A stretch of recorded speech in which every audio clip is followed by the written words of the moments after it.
Bonjour les enfants, aujourd'hui nous sommes le jeudi 30 avril. Alors je vous propose, comme je vous l'avais demandé, d'essayer de vous procurer un calendrier ou bien de tracer, d'écrire à l'aide de vos parents, si vous n'en avez pas à la maison, mars, avril, mai, voilà. Et la dernière fois, nous avions compté les jours de confinement et nous avions mis nos jours surlignés en bleu. Donc, essayez de trouver sur ce calendrier où se situe le jour d'aujourd'hui, jeudi 30 avril. Vous pouvez mettre sur pause pour prendre le temps, parce que je vais vous donner la réponse. Donc, le mois d'avril, on le trouve ici. Le jeudi, ça commence par JE. On descend et on trouve le 30. Donc, il y a eu mercredi avant. Hier, nous étions, dites la phrase, hier, nous étions mercredi 29 avril. Donc, il y a eu 29 et 30. Ça fait plus 2 jours. Donc, sur votre ardoise, calculez ce que ça fait, les 44 jours de la dernière fois, plus 2. Mettez sur pause pour trouver. 44 plus 2. 45, 46. Donc maintenant, vous allez vous munir de cette fiche. Cette fiche que je vous avais conseillé, si vous en avez à la maison, de mettre dans une pochette transparente pour pouvoir effacer un peu plus facilement le feutre Velleda. Sinon, ça s'efface quand même, hein. Sur cette fiche, on va écrire la date du jour. Ici, je viens de dire que nous sommes le 30 avril. Avril, on recompte du début de l'année, janvier, février, mars, avril. 4 mois, donc 30, 04. Et là, il faut rajouter un 20 pour que ça fasse 2020. On a dit que c'était le 46e jour de confinement. Donc, on va écrire 46 ici. Et on va marquer, c'est notre 46e. Et là, il y a marqué jour de confinement. Mais on a dit qu'on le barrait définitivement.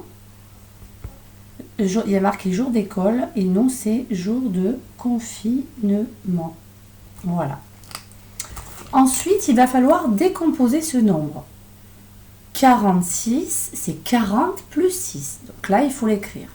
Ici, l'écrire en lettres. Je vous rappelle que si vous ne savez pas bien l'écrire en lettres, vous avez le modèle à la fin du fichier Picbit. Et aujourd'hui, on va parler des nombres pairs et impairs. Donc, les nombres pairs sont les nombres qui se terminent par 0, 2, 4, 6 ou bien 8. Les nombres impairs sont les nombres qui se terminent par 1, 3, 5, 7 ou bien 9. Donc, regardez, vous pouvez mettre sur pause. Pair, 0, 2, 4, 6, 8, 10. Impair, 1, 3, 5, 7, 9. Donc, par exemple, si je vous donne 12, 12, il se termine par un 2. On regarde.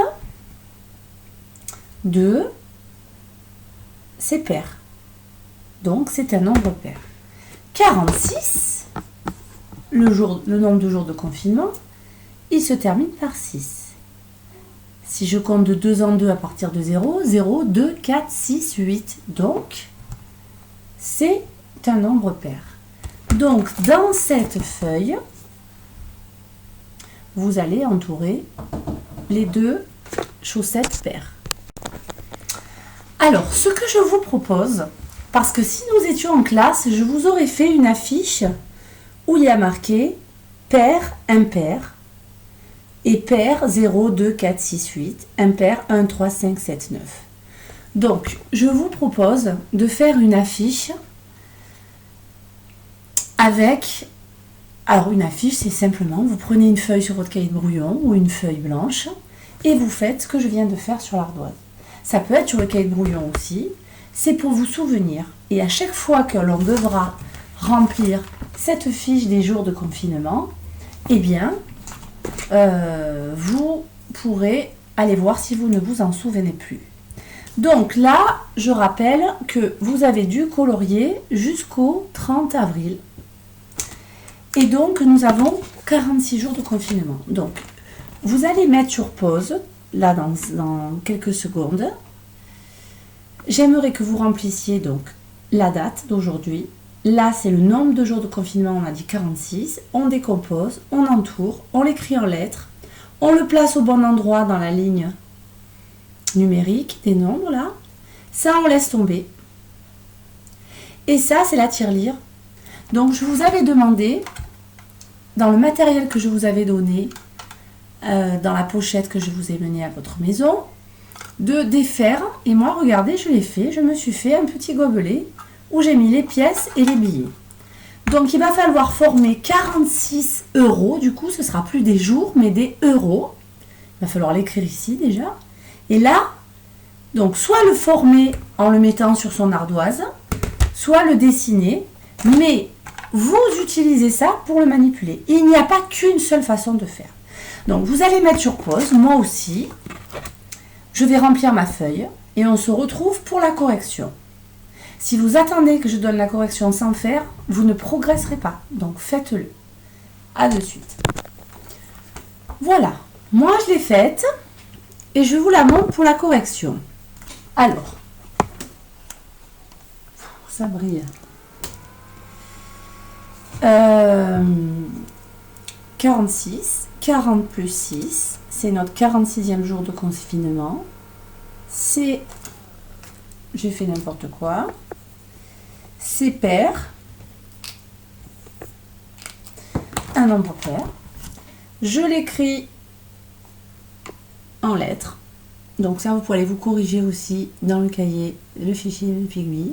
Ici, 0, 10, 20, 30, 40. Et là, je compte. Alors, il y en a 5 jusqu'à celui qui est un petit peu plus gros que les autres. Et 6, c'est un après. Donc, il se situe là. Et voici ma tirelire. Ma tirelire, 46 euros. J'ai choisi deux manières de le faire. Un billet de 10, 10, 10, 10, ça fait 4 billets de 10, 4 fois 10, 40. Un billet de 5, plus une pièce d'1 euro, ça fait 6. Vous pouvez le faire avec vos pièces. Il y a une autre manière aussi, mais il y en a plein d'autres. Hein. J'ai fait un billet de 20 et 20. 20 et 20, ça fait 40. Un billet de 5 plus une pièce de 1, ça fait 46 euros. Voilà le porte-monnaie que je peux réaliser. Voilà, donc quand vous avez fini, vous pouvez tout effacer, sauf le jour école qu'on a barré et qu'on a remplacé par confinement. Et voilà. Alors, je vous avais demandé de faire Chronomate 6. Donc, si vous ne l'avez pas fait, il faut le faire. Je ne vous donne pas les corrections, vous pouvez demander à vos parents, ils sont très capables de le faire. Je donnerai les corrections tout en même temps, dans 15 jours, quand on aura terminé. Donc, j'aimerais que pour... alors là, c'est jeudi. Vendredi, c'est le 1er mai, c'est la fête du travail. Donc, il n'y aurait pas dû avoir école. Donc, on ne se voit pas vendredi. Samedi, dimanche, c'est le week-end. On se voit lundi. Pour lundi, j'aimerais que vous fassiez le chronomate 7. C'est votre devoir. Vous aviez à faire aussi pour aujourd'hui, dans le nouveau petit cahier Pygmy, qui est un cahier mémo pour se mémoriser, se mettre dans la mémoire, la table des doubles jusqu'à 5 plus 5, qui correspondait à la table des moitiés également. Donc j'aimerais bien que vous m'écriviez là, vous allez mettre sur pause, sur votre ardoise, la table des doubles, 1 plus 1 égale, 2 plus 2 égale, 3 plus 3 égale.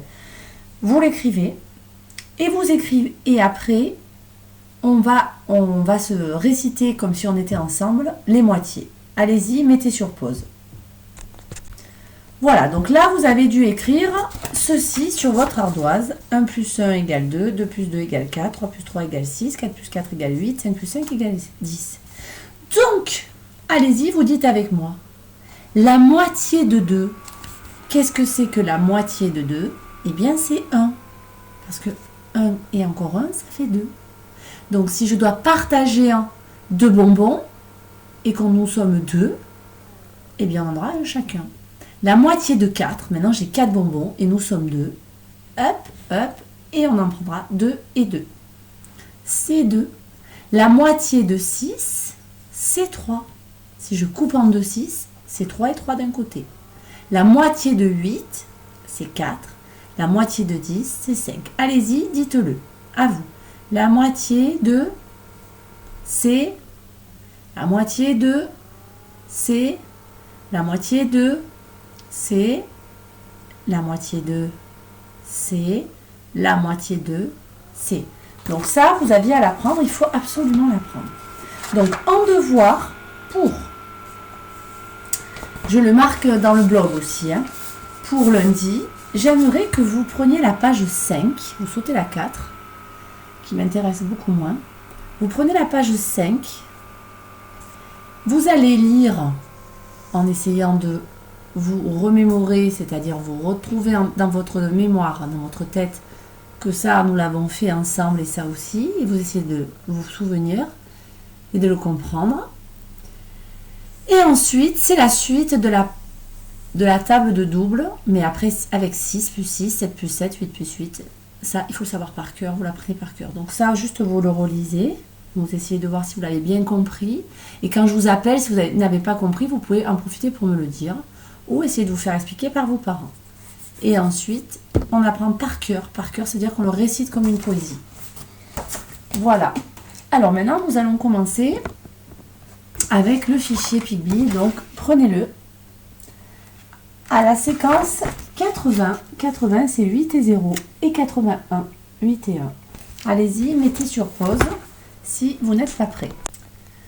Alors, si je prends 6 jetons dans la boîte Pigby, 5 et un 6. Je vous la cache. J'ai 6 jetons dans ma boîte Pigby.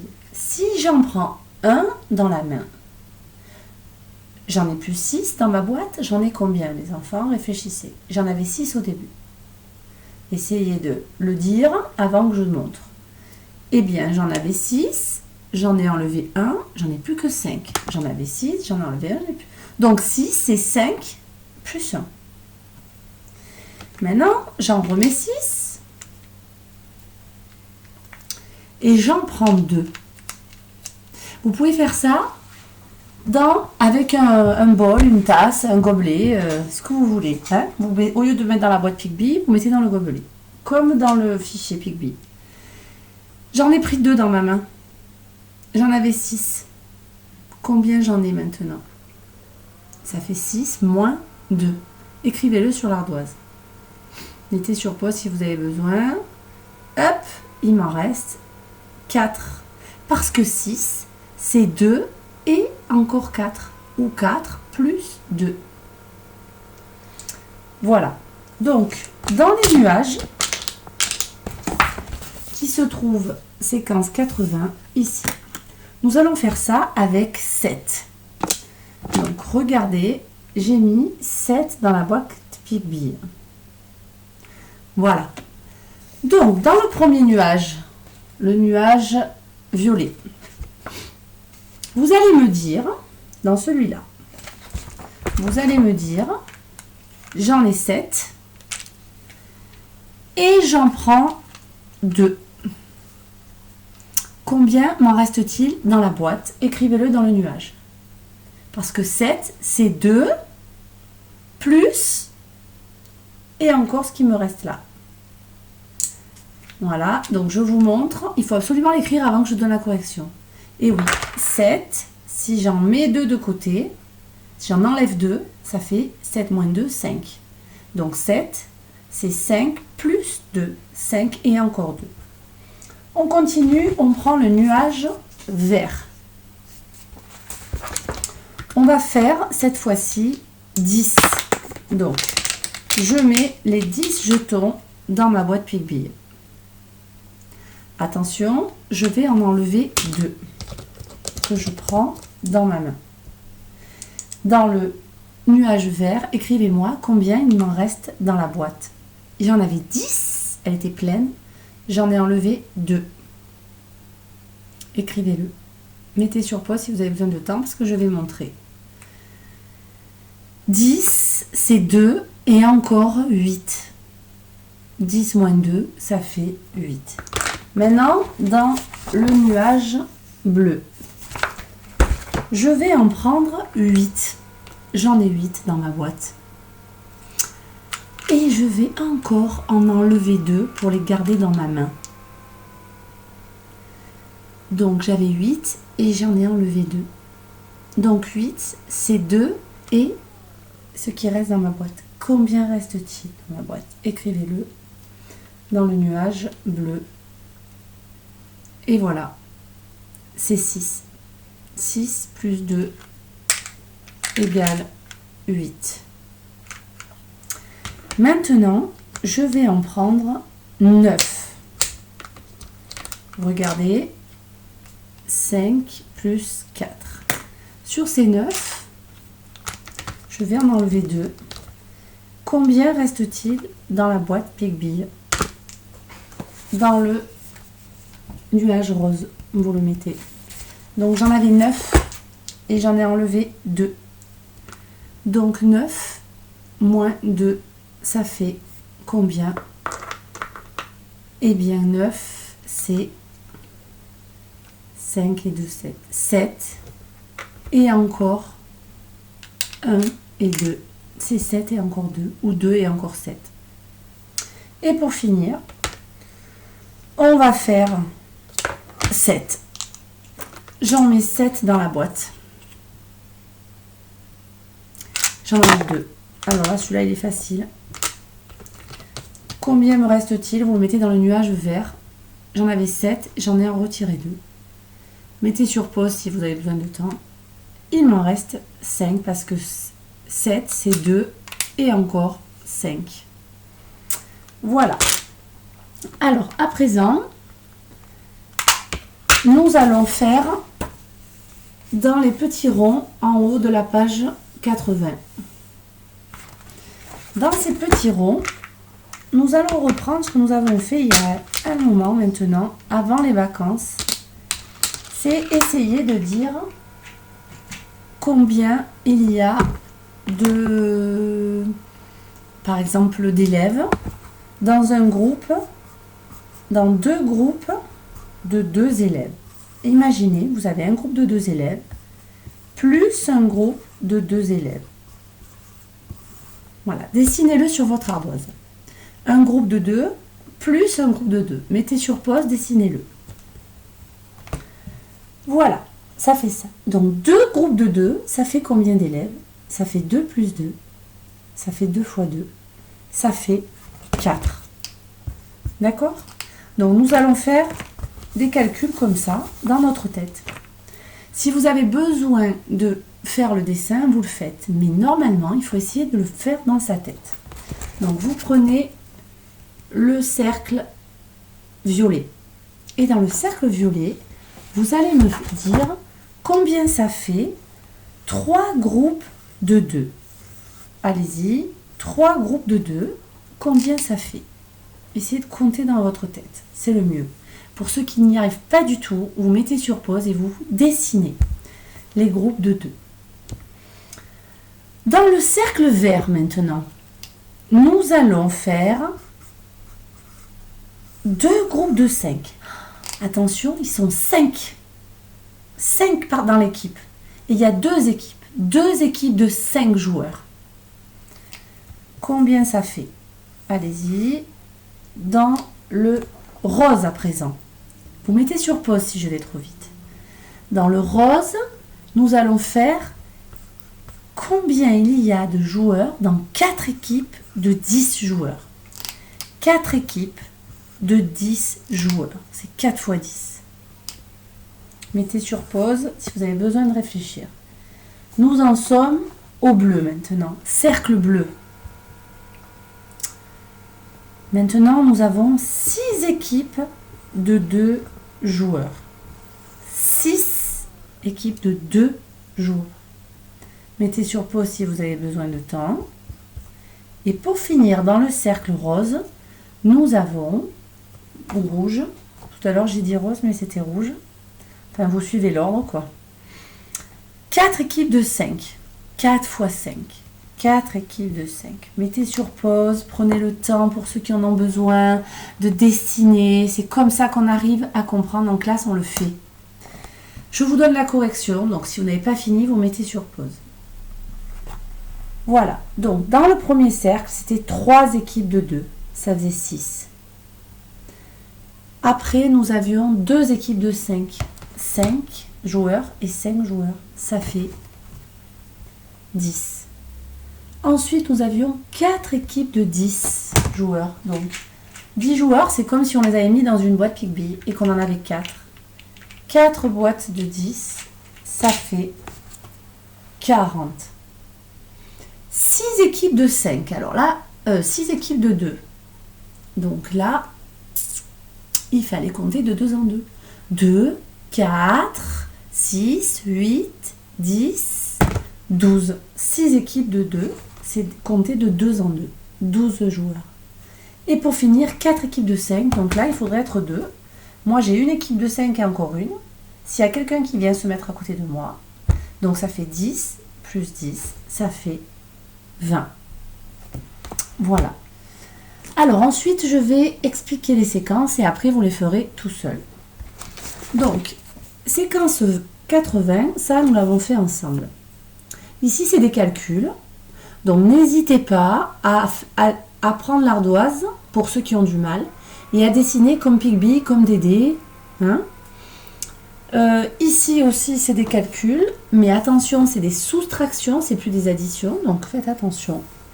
Et ici, on vous demande de dessiner 5 fois 5 points. Donc, c'est un peu comme quand j'ai dessiné les équipes. Hein. 5 fois 5 points. Donc, regardez, là, j'ai fait 5 points. Et on vous demande 5 fois ça. Ça veut dire que je le fais 5 fois la même chose. Et on vous dit de les entourer. Et ensuite, on vous demande de compter combien ça fait. 5 fois 5 points. Et quand on vous parle d'égalité, on vous dit écris une égalité et une phrase.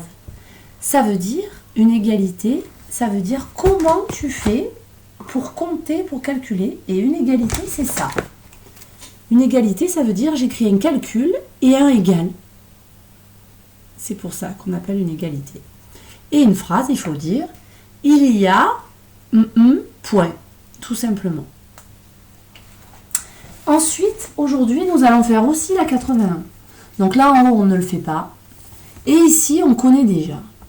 On voit que l'écureuil, il a mis 8 noisettes plus 6 noisettes. Mais pour calculer comme l'écureuil, c'est plus dur. Par contre, lui, pique-billes, qui est beaucoup plus organisé, il a mis 8 billes dans sa boîte. Et là, les 6, il les a rangés, regardez. Il les a rangés comme un peu on range ses mains. C'est les doigts de ses mains. 5 et 1. Et du coup, il peut plus facilement compter. Là, il voit qu'il a 2 trous. Pour remplir la boîte de 10, il en prend 2. Il les barre. Donc, vous pouvez les barrer. Vous les mettez là-dedans. Et après, là, il va vous en rester 4. 10 plus 4, ça fait 14. Donc là, à chaque fois, avec un crayon, vous pouvez faire comme pique-billes. Vous faites le dessin au crayon pour calculer la première égalité. Puis vous le gommez et vous le refaites. Pour ceux qui n'ont plus besoin du dessin, tant mieux. Et ici, c'est comme la dernière fois. 54, il faut me le donner, me l'écrire en lettres. N'oubliez pas que vous l'avez à la fin. Et après, le donner en combien de boîtes de 10 et combien de billes toutes seules. Là, on vous donne les boîtes de 10 et les billes toutes seules, l'addition. On vous demande de l'écrire en chiffres et en lettres. Et là, on vous l'a écrit en lettres, on vous demande en chiffres et en calcul. Voilà, donc je vous souhaite un bon travail. N'oubliez pas de faire tout ce que je vous demande. N'oubliez pas non plus de faire chaque jour ce que je demande sur le blog. C'est important, je sais que c'est difficile. Je sais que certains ont beaucoup besoin de leurs parents et leurs parents sont occupés, mais il faut essayer vraiment de suivre le maximum pour pas perdre trop de choses que l'on aurait dû apprendre ensemble. Donc je vous avais demandé lundi, mardi de lire la poésie du koala, de l'écrire sur un cahier, de faire le dessin. Alors vous aviez la possibilité de colorier déjà dans le dossier de feuilles que je vous ai donné, mais il y a déjà une élève qui me l'a envoyé en photo. Vous pouvez prendre modèle pour en redessiner un dans votre cahier de poésie. Normalement tout le monde a son cahier de poésie puisque j'ai regardé dans vos casiers et je n'en ai pas vu. Voilà, donc maintenant il va falloir apprendre cette poésie, elle est très rapide. J'espère aussi que vous avez regardé sur le blog les images des animaux d'Australie. Ça c'est pour le plaisir. Et voilà, j'ai tout dit. À bientôt. Au revoir les enfants.